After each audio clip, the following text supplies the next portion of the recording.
ज्वार भ मुख नुर जमाल भी चाहे चाहे चाहे फिर चाहे देख देख उड़ा बियरबाई देख देख उड़ा बियरबाई। महामती स्वामी श्री प्राणजी महाराज एक ब्रह्मज्ञानी ब्रह्मवेत्ता ब्रह्मवादी आत्माको लक्षण यो चौपाईमा बताउँदै हुनुहुन्छ। परब्रह्म परमात्माको दिव्य ज्ञानलाई प्राप्त गरेर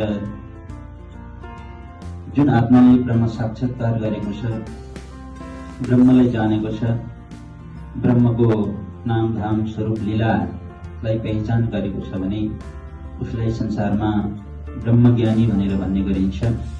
तर परब्रह्म परमात्माले आफ्नो आत्मालाई ज्ञानी कतिखेर भन्नुहुन्छ त भन्दा जब ब्रह्मले भनेको परमात्माले भनेको आत्माले मान्दछ भने परमात्माले उसलाई ज्ञानी भन्नुहुन्छ। त्यसै गरिकन हक्क इलमकी जो आरफ श्रृंगार ग्रन्थको 20 प्रकरणमा पहिलो नम्बर चौपाईमा ब्रह्मजीले भन्नुभयो हक्क इलमकी जो आरफ। इलम भनेको ज्ञान, आरफ भनेको ज्ञानी, हक्क भनेको परब्रह्म परमात्मा। परमात्माको ज्ञानलाई जानेर जो ज्ञानी बनेको छ भने उसको लक्षण के हुन्छ, उसको चाहना, उसको तमन्ना के हुन्छ र कुन अवस्थामा पुगेको हुन्छ, त्यो अवस्थालाई यहाँनिर उजागर गर्नुभएको छ। ब्रह्मको ज्ञान प्राप्त गरेर आत्माको हृदयमा संसारप्रतिको चाह, धन स्वरूपताको चाह, मान प्रतिष्ठा पदवीको बढावा, अहंकारको सृजना व्यक्तिमा भयो भने उसलाई ब्रह्मज्ञानी मान्न सकिँदैन। ब्रह्मज्ञानी कोही हुँदछ जो ब्रह्मज्ञानलाई पाएर ब्रह्मलाई नै चाहन्छ, परमात्माको ज्ञान पाएर जो परमात्मालाई नै चाहन्छ भने ऊ ब्रह्मज्ञानी हो। उसलाई परमात्माको ज्ञानी आत्मा भनेर भनिन्छ। संसारमा पनि एउटा चलन छ कि साना नानी बाबुहरूलाई हामीले केही कुरा भनेको अराको कुराहरू नानी बाबुहरूले सर्लक्क माने भने आहा कस्तो राम्रो ज्ञानी नानी भनेर हामी भन्ने गर्छौं।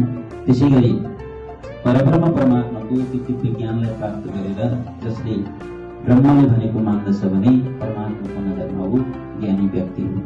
सबै चिज उसलाई परमात्माले दिलाउनुहुन्छ, मान सम्मान पनि दिलाउनुहुन्छ, धन पनि दिलाउनुहुन्छ। तर आत्माले भक्तले तिनीहरूको आसक्ति राखेर अगाडि बढ्नु हुँदैन। किनकि प्राणजीले नै बानीमा बताउनु भएको छ कि नर नारी बुढा बालक जिन इलम लिया मेरा बुझ तिनको साहेब कर दुनिया अर्शका यही बुझ। परमात्माको ज्ञान प्राप्त गरेर परमात्मालाई नै चाहना राखेर जो आत्मा संसारप्रति वैराग्य धारण गरेर बस्दछ भने सबै चिज स्वयं परमात्माले आफ्नो शोभा त्यो आत्मालाई दिनुहुन्छ, आफ्नो वैभव, आफ्नो सम्पूर्ण विषयवस्तु त्यो आत्मालाई दिनुहुन्छ र संसारमा पूज्य बनाउनुहुन्छ। त्यो परमात्माको व्यवस्थामा छ भने जो परमात्माको ज्ञानलाई प्राप्त गरेर ज्ञानी भएको छ भने उसको लक्षण के हो, उसको कार्य कस्तो हुन्छ। मुख नूर जमाल खुबी चाहे, बार बार त्यो परब्रह्म परमात्माको दिव्य स्वरूपलाई, दिव्य छविलाई दर्शन गर्ने चाह उसको हृदयमा उत्पन्न भइरहन्छ।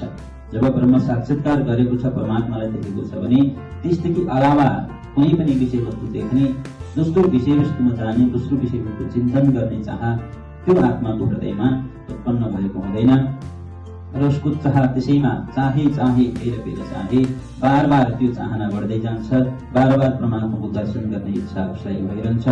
देख देख उडावे अरबाहे, त्यही स्वरूपलाई देख्दै देख्दै, त्यही स्वरूपको चिन्तन गर्दै गर्दै, त्यही स्वरूपको मनन गर्दै गर्दै यो झुटो संसारका जति पनि व्यवस्थाहरू छन् त्यो व्यवस्थाहरूलाई परित्याग गरिदिन्छ, शरीरलाई परित्याग गरिदिन्छ, संसारप्रतिको आसक्तिलाई परित्याग गरिदिन्छ र स्वयं आफ्नो आत्मा परमात्माको चरणमा लीन गरिदिन्छ। गुरु श्री प्राणनाथ प्यारे की जय।